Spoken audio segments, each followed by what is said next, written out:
Pero luego, al final de la última era glaciar, todo fue horriblemente mal. La mayoría de los animales gigantes desaparecieron. Ello coincidió con el ascenso del hombre, y a menudo se le ha echado la culpa a él. Pero ¿cómo pudo volverse tan poderosa una especie?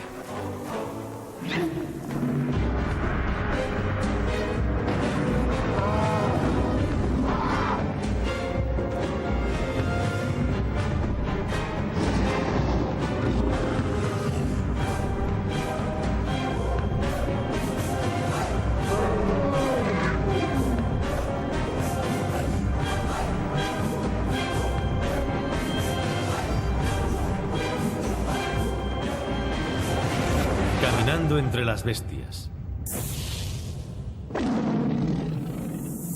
Las bestias interiores.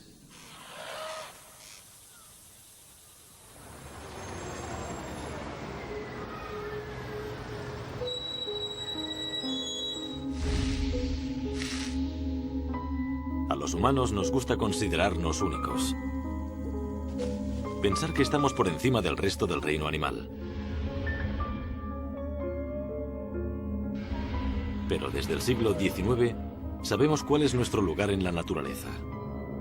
Somos simplemente un mamífero más, relacionados por nuestro árbol genealógico a un pasado de bestias.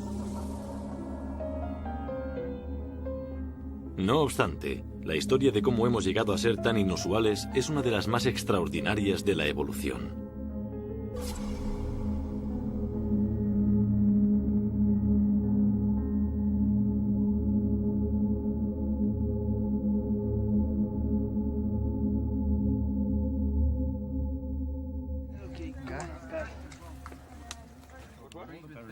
Es fácil entender por qué pensamos que somos tan diferentes.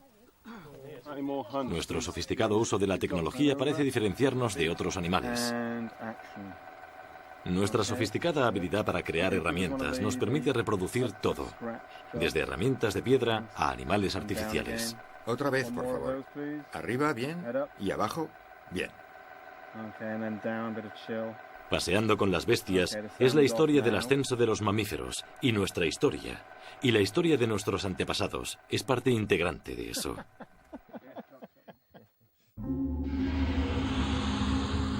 Muchas de las cosas que creemos que nos hacen tan especiales vienen de un grupo de animales que están en las raíces de nuestro árbol genealógico.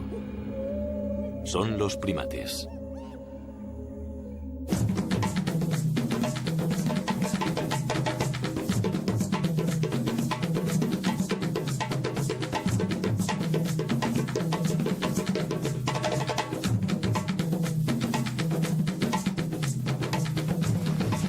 Hoy en día los hay de todas las formas y tamaños, con gran variedad de barbas y peinados. Estos animales forman un grupo muy variado y son muy sociables e inteligentes. Y gran parte de lo que somos viene de este grupo de criaturas.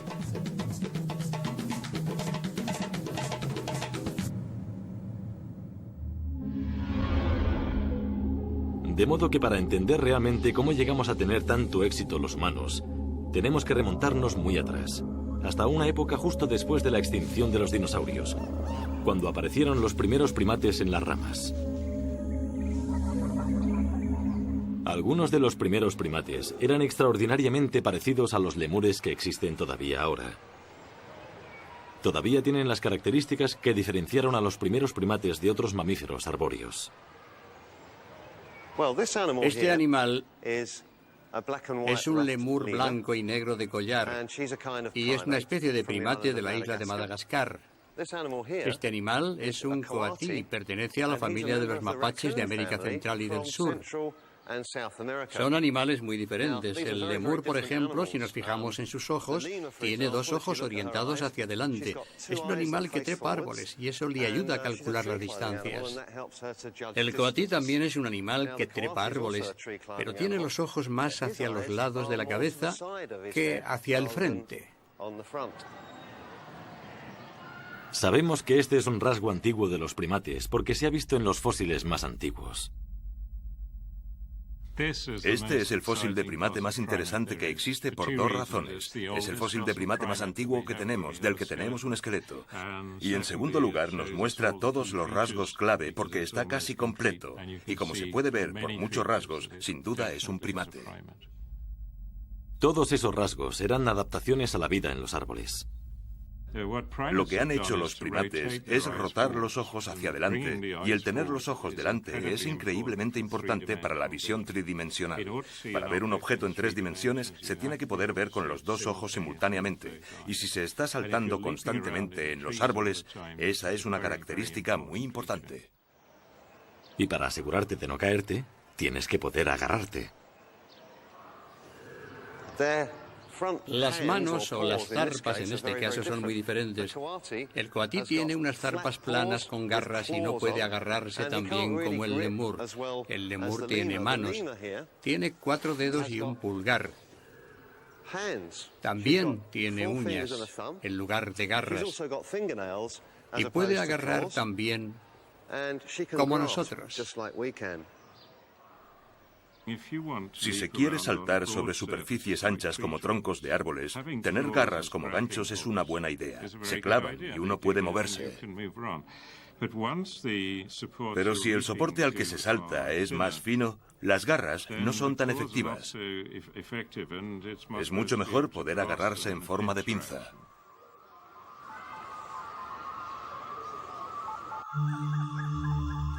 Como muchos mamíferos, cuyos antepasados sobrevivieron escondiéndose de los dinosaurios, parece que la mayoría de los primeros primates fueron nocturnos. Probablemente vivían un poco como los gálagos actuales.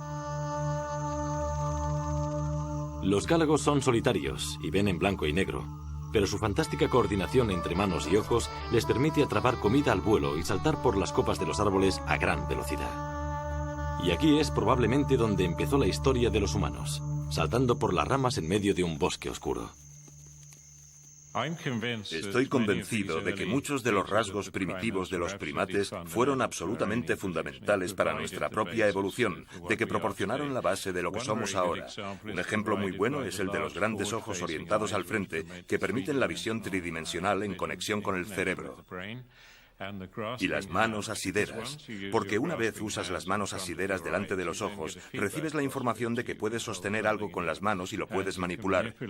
Y esa es la base fundamental de la creación de herramientas, que fue uno de los grandes avances en la evolución humana.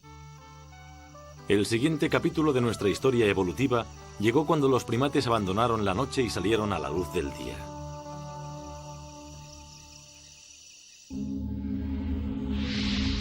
Hace 45 millones de años apareció un nuevo tipo de primate con una cara mucho más familiar.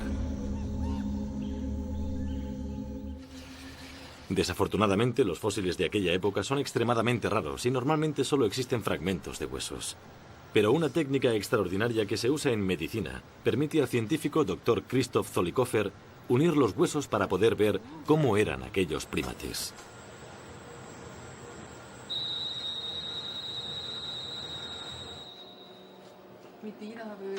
Usando un escáner, toman imágenes tridimensionales de los fragmentos y luego las manipulan con el ordenador. La idea básica era unirlas como un puzzle tridimensional. Aquí se pueden ver los fragmentos de la mandíbula inferior y aquí los de las 2 mandíbulas superiores. Y con estos fragmentos, algunos de los cuales son de la parte izquierda del cuerpo y otros de la derecha, podemos intentar reconstruir una cara más o menos completa de este animal. Donde faltan partes del fósil, el ordenador puede generar una imagen simétrica para completarlo.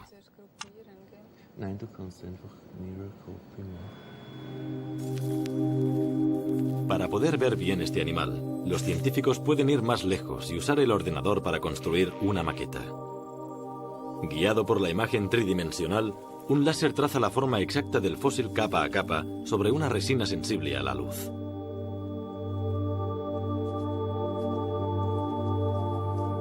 La resina reacciona y se endurece dando una reconstrucción del fósil.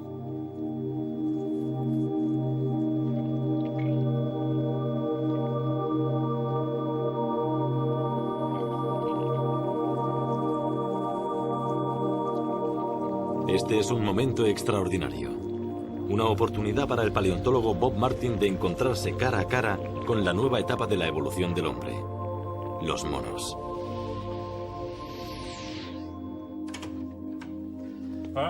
Bien, aquí está, recién salida del horno, una cara de mono.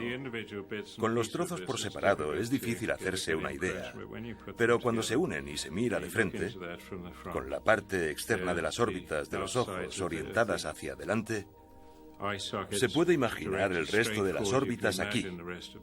Y esto es la cara. De modo que lo que estamos haciendo es mirar la cara de un mono de hace 45 millones de años. Los monos llevaron a los primates por una dirección completamente nueva.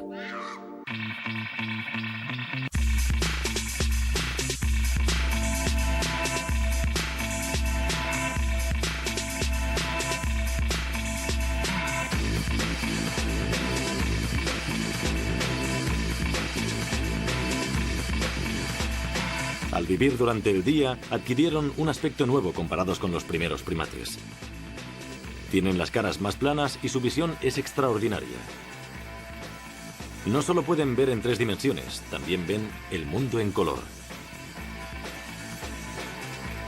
La primatóloga doctora Louise Barrett sabe lo importante que es eso para la supervivencia.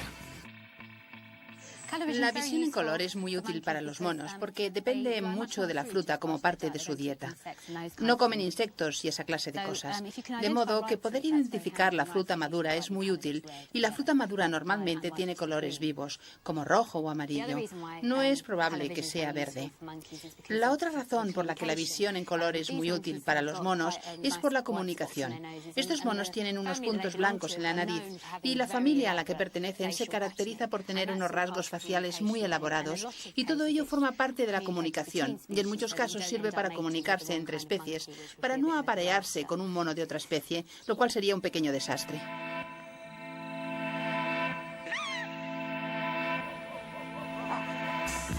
Los monos con caras planas y narices pequeñas tuvieron que sacrificar su sentido del olfato, pero sus caras bonitas lo compensaron.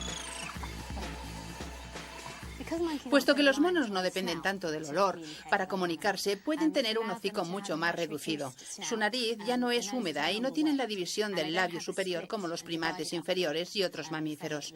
Eso significa que al tener un labio superior más móvil y mucha más libertad para los músculos faciales, se puede tener una gama mucho mayor de expresiones faciales. Eso es muy importante porque son animales que no tienen órganos para el habla. No pueden hablarse unos a otros, dependen de sus expresiones faciales para comunicarse. Así, por ejemplo, una amenaza a menudo se expresa moviendo las cejas de arriba abajo de esta manera. Y la sumisión se puede expresar igualmente usando lo que se llama una sonrisa de sumisión, mostrando los dientes así. Mientras que nosotros mostramos los dientes para sonreír en un gesto amistoso, el suyo es como un gesto de temor, como diciendo tengo mucho miedo y no te haré ningún daño. Los mandriles tienen una expresión facial muy bonita, una expresión muy amistosa. Echan las orejas hacia atrás y suben las cejas y hacen ruidos con los labios a quien les interesa. Hacen así. Y a eso se llama la expresión ven acá, lo cual me parece muy apropiado.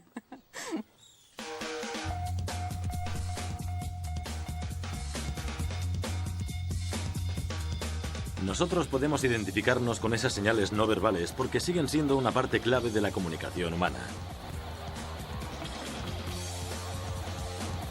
Reconocemos si alguien está contento, triste, enfadado o avergonzado, solo con mirarle a la cara.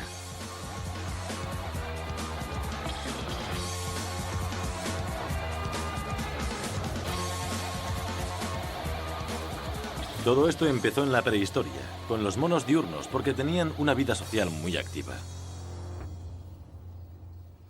Volverse diurnos presenta nuevos retos porque eres mucho más vulnerable a diferentes tipos de depredadores que actúan de maneras diferentes.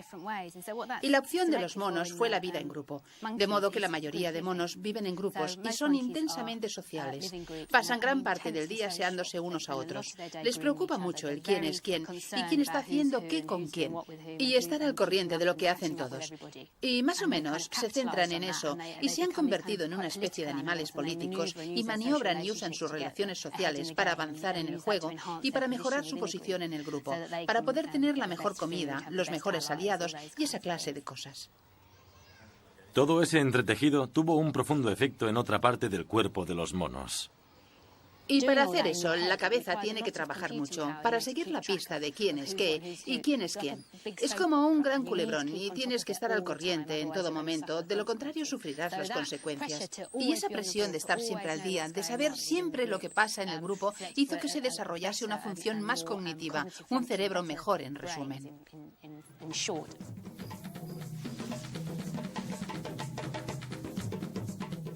La compleja política de la vida en grupo parece que favoreció un aumento del tamaño del cerebro.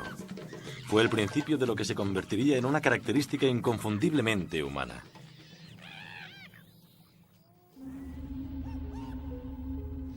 Los monos se extendieron por todo el mundo y no tardó mucho en aparecer una nueva rama de primates inteligentes.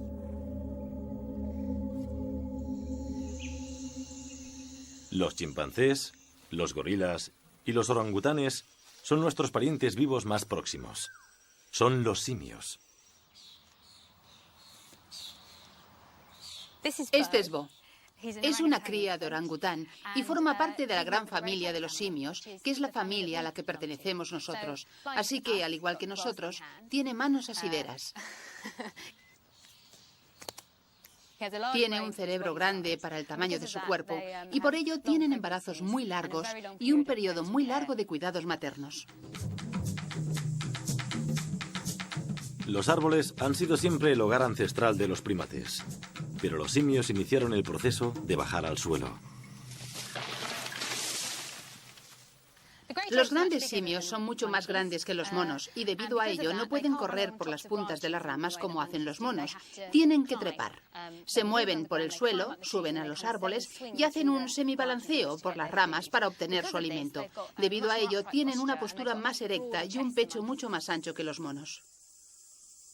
Los simios tienden a columpiarse o trepar por las ramas en lugar de saltar como los monos. Así que han perdido la necesidad de la cola. Cuando se mueven por el suelo, los grandes simios tienen una postura especial y única. Andan con los nudillos. Los monos apoyan la mano en el suelo o a veces solo las puntas de los dedos, mientras que los simios usan los nudillos o, en el caso de los orangutanes, apoyan todo el puño. Y así toman una postura semierecta y ello se debe, en parte, a que sus brazos son mucho más largos que sus piernas. Cuando se desplazan, su parte delantera está más alta que la trasera, porque sus brazos son más largos que sus piernas, que es sobre las que se apoyan. Hola, me recuerda a mi marido.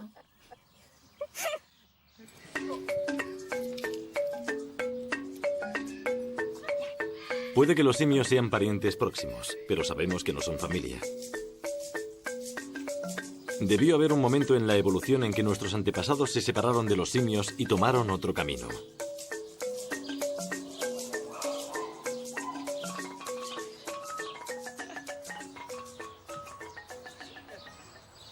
Hola, Dani.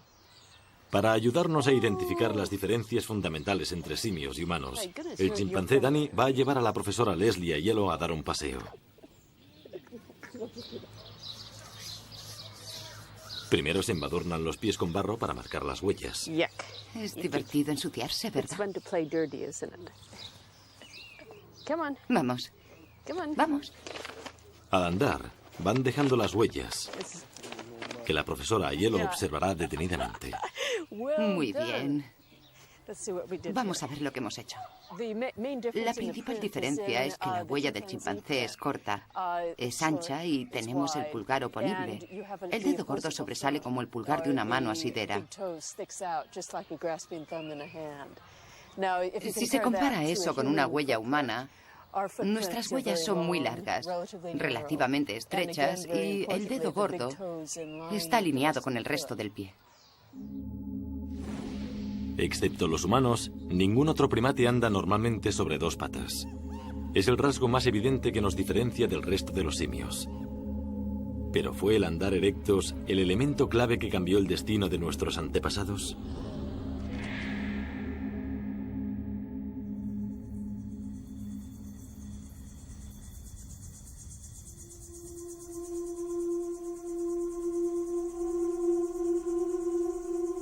En 1972 se descubrió en Tanzania una de las evidencias más interesantes relacionadas con la evolución humana. No era un hueso fosilizado, sino un rastro de huellas conservadas en ceniza volcánica. Se cree que las hizo una criatura extraordinaria que anduvo sobre esta tierra fangosa hace más de 3,5 millones de años.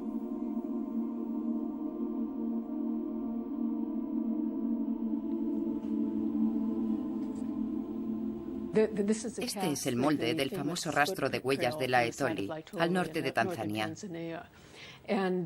Y es importante porque es una de las evidencias más antiguas del andar erecto o bípedo de nuestros primeros antepasados. Aquí se puede ver la importancia si se comparan las huellas. Esta es una de mis huellas. Aquí se puede ver claramente que el dedo gordo está alineado con los otros dedos y también que tengo un arco en la parte lateral central del pie. Lo que podemos hacer es comparar esto con la huella del chimpancé. Y aquí se puede ver que es muy diferente, porque el chimpancé tiene un espacio entre el dedo gordo y los dedos laterales. Y no hay ninguna evidencia de huellas de nudillos, de modo que quien dejó estas huellas sin duda andaba sobre 2 pies.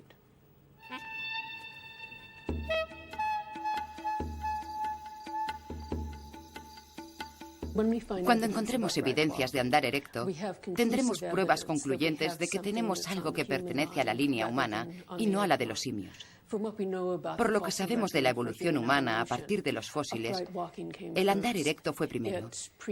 Fue anterior a la expansión del cerebro. Precedió al uso de herramientas. Así que cuando encontremos una cosa así, podremos estar seguros al 100% de que se trata de algo que es un antepasado humano y no un antepasado simio.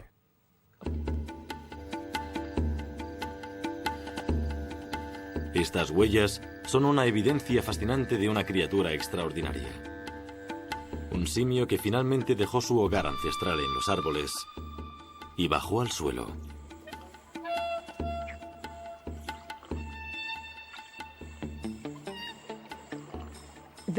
Es muy interesante porque es una prueba de comportamiento. No tenemos que deducir la función por los huesos. Podemos verla aquí. Es exactamente como andar por una playa o ver tus huellas en el suelo mojado del baño. Podemos saber lo que pasaba. Es como una foto en el tiempo. Y podemos imaginarlos andando por esa llanura cubierta de cenizas de modo muy similar a como lo haríamos nosotros ahora. La identidad de esta criatura fue confirmada finalmente cuando se encontró un esqueleto de aquella época que parecía en parte simio y en parte humano, llamado Australopithecus.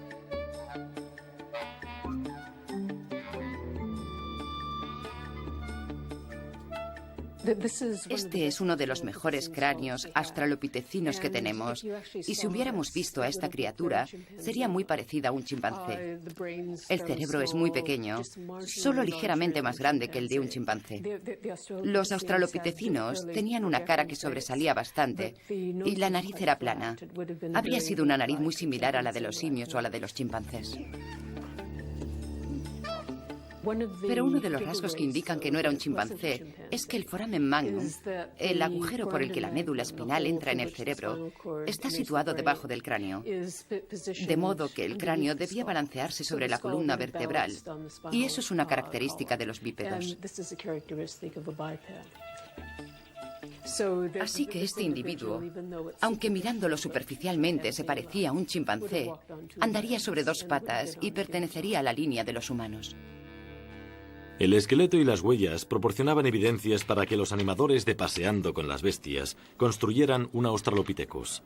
Pero al no existir ningún ejemplar vivo actualmente, los animadores necesitaron mucho asesoramiento de los científicos para crear uno que se moviera. Una de las cosas que creo que no van a funcionar con este es simplemente el hecho de que está muy inclinado. Nunca tiene las patas rectas. Si te imaginas... Es difícil que ande así. Exacto. Si intentas andar así... Pero nunca lo hará. No, tiene dos pies en el suelo. No sé, imagínate que estás así un rato. Sí. Es un poco difícil ir a cualquier parte haciendo esto. Empiezo a sentir tensión en los muslos. No creo que esto funcione. Es una buena postura. Es muy natural. Muy atractivo. Lo primero que hice fue esta manera de andar. Mi impresión inicial era un andar muy parecido al chimpancé, porque pensé, intentemos eso antes. Y luego, básicamente lo hice más vertical, más erecto. Estas animaciones son muy aproximativas, solo para darnos una idea. Este es casi creíble porque está más erecto y tiene el ritmo básico del andar de los humanos. Pero hay muchos movimientos para llevar adelante las piernas que no son eficientes. Esto es de cuando... Aquí es cuando estaba probando la coordinación alternativa de hombro y cadera que nos dijo el científico. Y está casi logrado, pero da sensación de incomodidad. Se ve mucho esfuerzo en cada paso. Casi da la impresión de que esté sacando los pies del barro. Parece que tenga los pies pegajosos, por ejemplo. Y de ese pasamos a lo que es el modelo terminado, el cual, aunque no es muy parecido a un chimpancé o a un simio, tampoco parece perfectamente humano, de modo que es algo intermedio. Y al mismo tiempo no parece que esté invirtiendo mucho esfuerzo para desplazarse, y esa es la idea del caminar.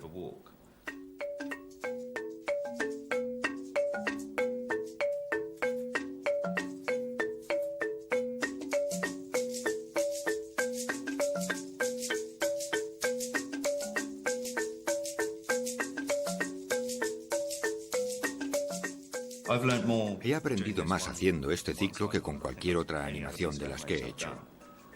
Se puede ver esta cosa casi desarrollándose, evolucionando en la pantalla, lo cual fue muy interesante. Y cuando llegas al punto en que parece casi humano, de pronto te dices, no es tan humano, ¿verdad? Entonces es cuando casi lo tienes, porque básicamente así es como debía ser el Australopithecus. No era del todo simio, no era del todo humano.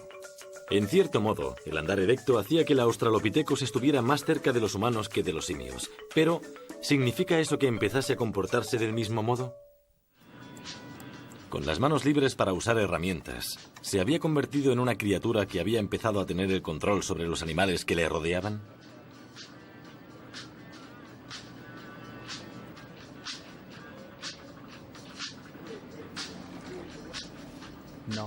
Muy bonita.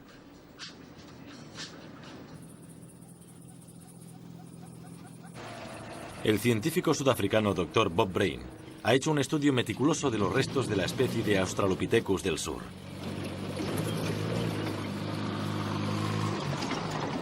En una cueva llamada Swartkrans, ha encontrado evidencias para establecer si el andar erectos hizo que aquellos hombres mono pasasen de ser inofensivos frutívoros a cazadores casuales.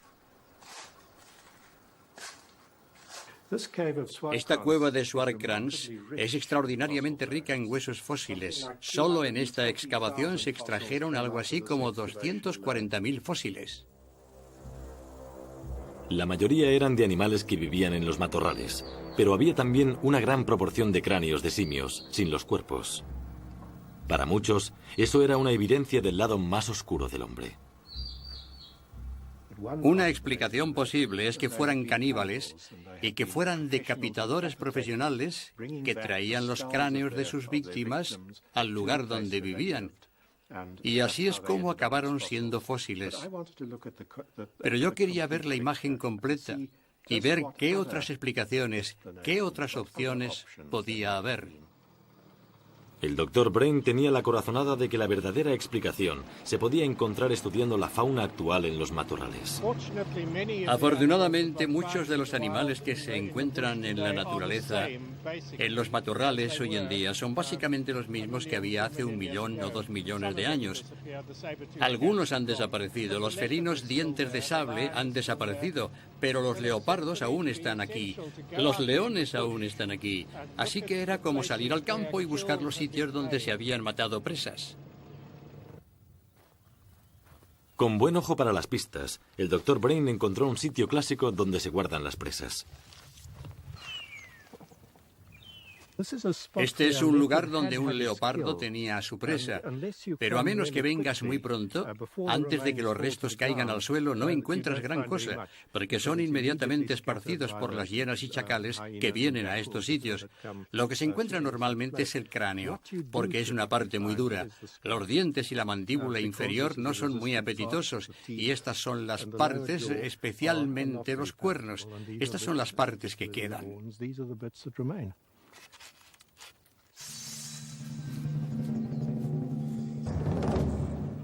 La triste verdad de lo que ocurría en realidad se hizo patente en uno de los fósiles.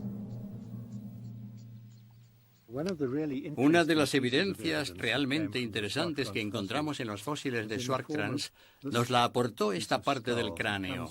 Pertenece a la parte posterior del cráneo de un niño de unos 10 u 11 años y tiene 2 agujeros en los huesos parietales.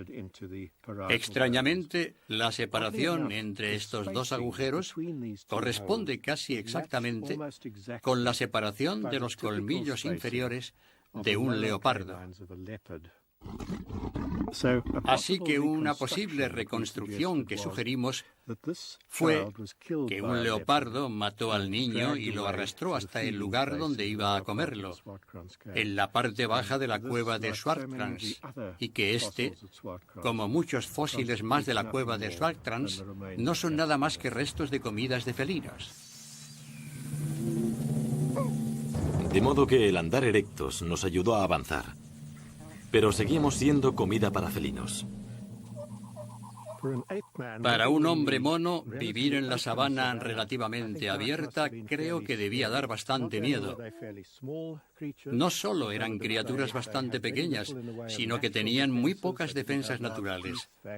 No tenían dientes grandes, colmillos o garras, y había una gran variedad de depredadores peligrosos que siempre estaban acechando a su alrededor. Aparte de los carnívoros que conocemos actualmente, como el león, el leopardo y varias hienas, había toda una gama de carnívoros más, como los felinos de dientes de sable, que siempre estaban al acecho, a la espera de una comida fácil.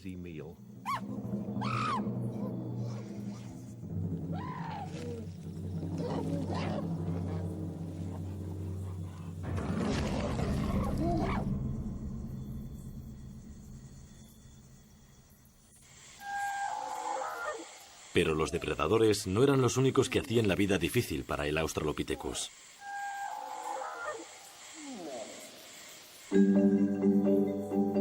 Hace 2,5 millones de años el tiempo dio un cambio a peor. Se volvió más frío y más seco. Fue el inicio de la era glaciar y el clima cambiante tuvo un efecto profundo sobre nuestros antepasados.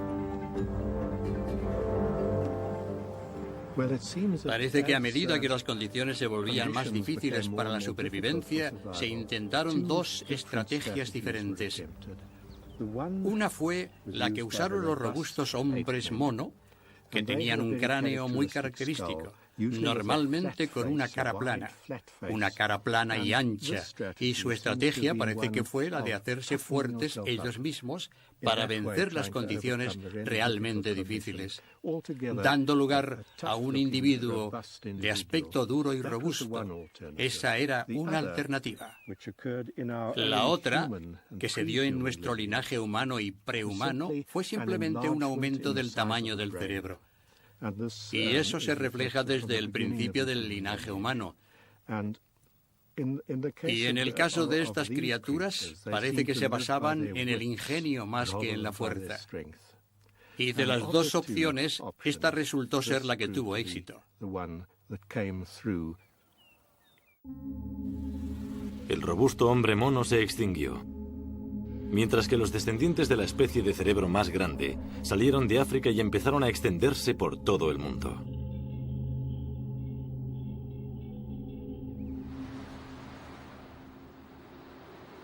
Los que llegaron hasta el norte de Europa tuvieron que enfrentarse por primera vez al permafrost y los inviernos helados. El paisaje estaba dominado por especialistas en clima frío. El megaloceros, un ciervo gigante, rinocerontes lanudos y manadas de magníficos mamuts. El único primate que podía sobrevivir en estas condiciones era un humano altamente especializado y adaptado al frío. Era un neandertal.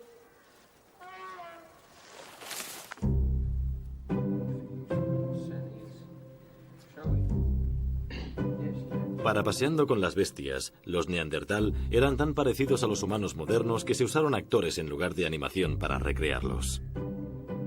Pero se necesitaron 3 horas de maquillaje para hacer la transformación. Los rasgos del neandertal, y en especial los rasgos de su cara, formaban una parte importante de su adaptación total. Lo que se vería es una mandíbula que sobresale hacia adelante, unos lomos de las cejas muy grandes, una frente baja. La enorme y carnosa nariz del neandertal es muy interesante porque, de hecho, es una adaptación al clima frío. La nariz grande calentaba y humidificaba el aire al pasar a los pulmones y ayudaba al hombre a mantener índices de actividad muy altos en un clima frío. De hecho, sospecho que las narices estaban moqueando buena parte del tiempo y que probablemente no era muy agradable ver a los neandertal cuando estaban realizando actividades físicas. En realidad, debían ser personas bastante feas. ¿Cómo dice?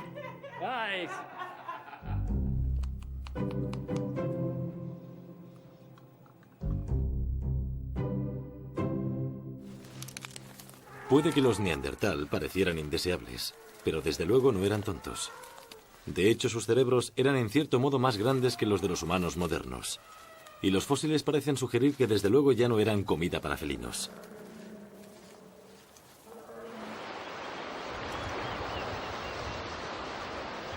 Evidencias de que su relación con los animales había cambiado han sido halladas en la isla de Jersey, en el Canal de la Mancha.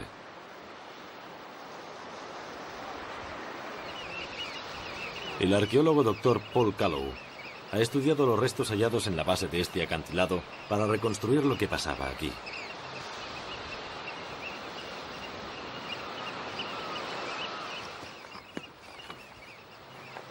Aquí se han encontrado cientos de huesos y cuentan una historia extraordinaria. Lo que tiene de especial este lugar es que durante las excavaciones se hallaron enormes cantidades de huesos de mamut y de rinoceronte lanudo, y también de otras especies. Pero esas 2 eran las más importantes. Aquí tenemos un ejemplo de uno de los dientes que se encontraron. Es de mamut.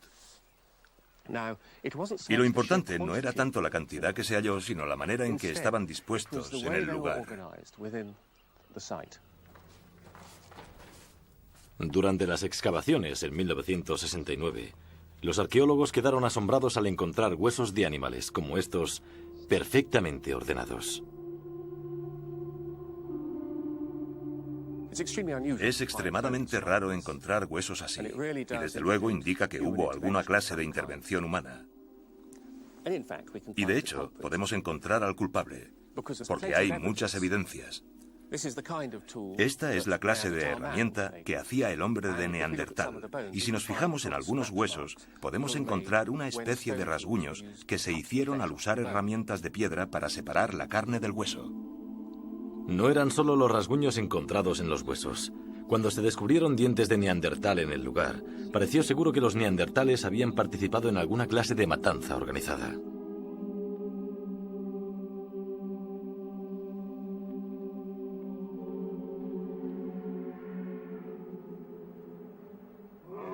Pero el misterio era cómo habían llevado a tantos animales gigantescos a aquel lugar. El Dr. Callow cree que el acantilado nos da una pista. Imaginemos, en lugar del paisaje costero actual, una extensa llanura con hierba que se extendía a lo largo de muchos kilómetros, y en la llanura, una manada de mamuts y quizá algunos rinocerontes peludos pastando. Si los hombres de Neandertal se podían situar detrás de ellos y conducirlos hacia aquí, hacia donde estoy sentado, una vez les habían cortado la retirada y los hacían avanzar hacia aquí, no podían ir a ninguna parte excepto abajo, a este barranco.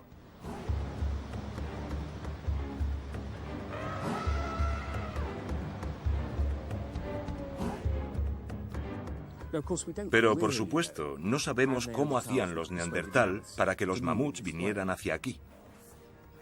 En realidad, no sabemos con certeza qué podía asustar a un mamut. No obstante, sabemos que hay una tecnología que tenían los Neandertal y que sin duda habría sido muy útil, y es el fuego.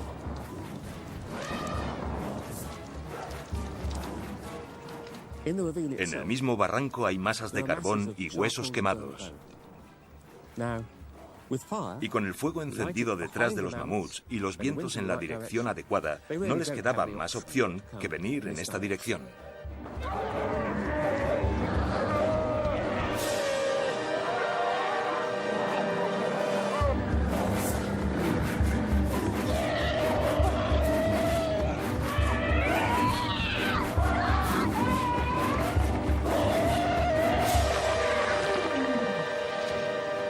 He aquí un primate que había dejado de ser frutívoro para ser carnívoro.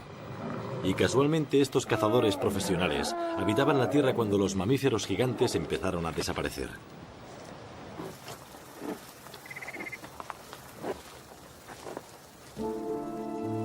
Tras haber sobrevivido a algunas de las condiciones más duras de la Tierra, criaturas magníficas como los rinocerontes lanudos, los mamuts lanudos y los megaloceros se extinguieron a finales de la última era glaciar.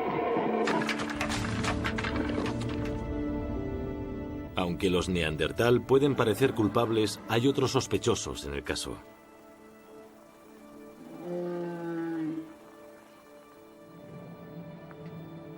Primos de los neandertal llegaron a Europa justo hacia la época en que los grandes mamíferos empezaron a extinguirse. En lugar de estar adaptados al frío, sus cuerpos eran más altos y finos que los de los neandertal. Sus cráneos eran más altos y redondeados. Tenían barbillas huesudas y les faltaban los lomos de las cejas. Se llamaban cromañón. Eran humanos modernos. Me temo que es eso. Aparentemente, los cromañón parecían mal equipados para sobrevivir en las duras condiciones. No tenían adaptaciones físicas para el frío. El clima de la era glaciar era extremadamente duro. Con nuestros delgados cuerpos tropicales, los humanos no podíamos sobrevivir aquí. Si estuviera desnudo, me moriría en una hora. Pero desarrollamos culturas complejas y tecnologías complejas para sobrevivir. Las tecnologías modernas usan fibras sintéticas. En la era glaciar, lo que tenían era animales.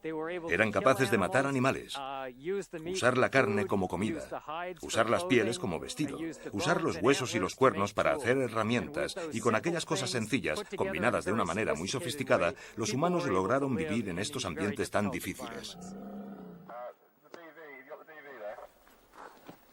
Los cromañón eran inventores. Tenían una gama de herramientas mucho mayor que la de los neandertal y usaban una gran variedad de materiales. Sobrevivieron porque eran adaptables.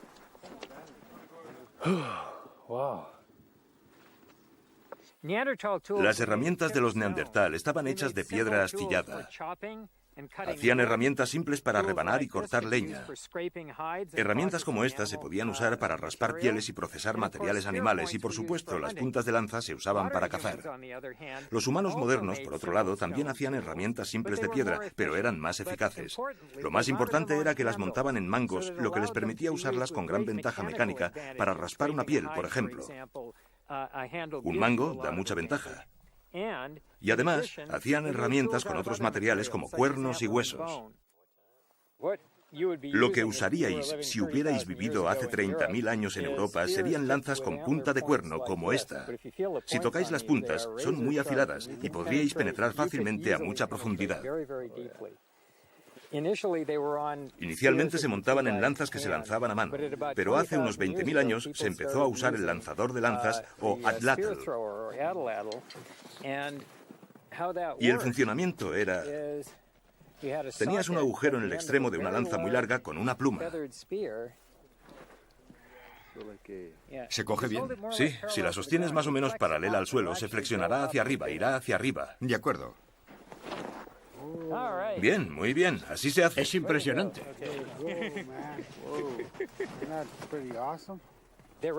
Representaron un aumento revolucionario de la potencia de fuego, por así decirlo, porque podía matar animales a una distancia muy significativa y estando a salvo. Uno de los problemas que tenían los neandertal era que tenían lanzas, pero a menudo las lanzas no eran afiladas, no tenían unas puntas muy afiladas, así que solo herían al animal y tenían que acercarse más. Hay muchas lesiones en los huesos de Neandertal. Hace algún tiempo se hizo un estudio para encontrar personas modernas que tuvieran las mismas lesiones, y resultó que eran los cowboys de rodeo, que eran atropellados por animales, los que tenían la misma clase de lesiones en la parte superior del cuerpo que los hombres de Neandertal.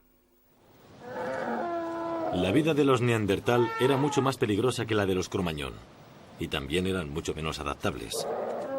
De hecho, todas las evidencias demuestran que eran tan víctimas como los grandes mamíferos. Ello apunta con el dedo de la sospecha por la extinción masiva a los Cro-Magnon.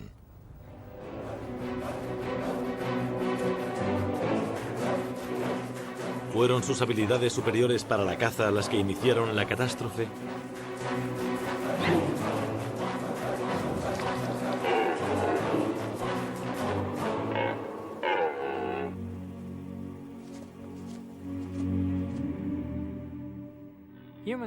Efectivamente, los humanos cazaban a los grandes mamíferos de la era glaciar.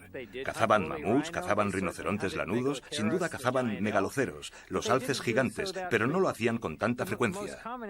Los animales más corrientes que cazaban eran vacas salvajes, ciervos, caballos y ciervos rojos. Por tanto, es improbable que los humanos tuvieran mucho impacto en la extinción de los grandes mamíferos.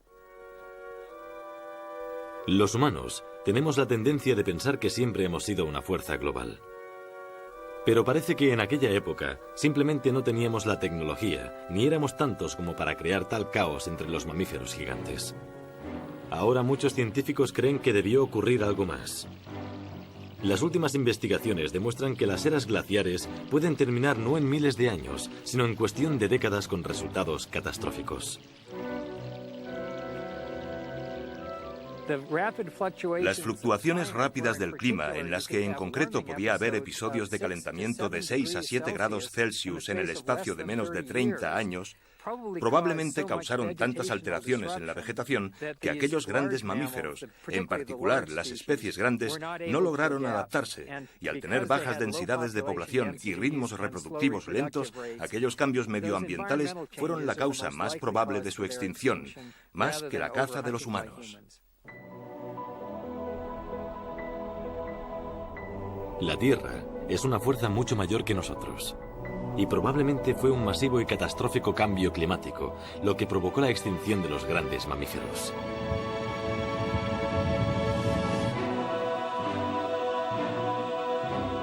A pesar de nuestra sensación de poder sobre la Tierra y sus animales actualmente, somos vulnerables.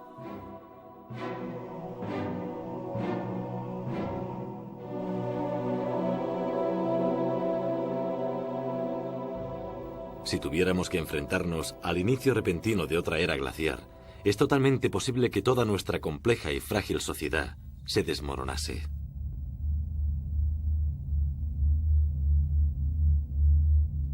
Pero no nos preocupemos, probablemente no ocurrirá durante nuestra vida. Always look on the bright side of life. Always look on the light side of life. Always look on the bright side of life.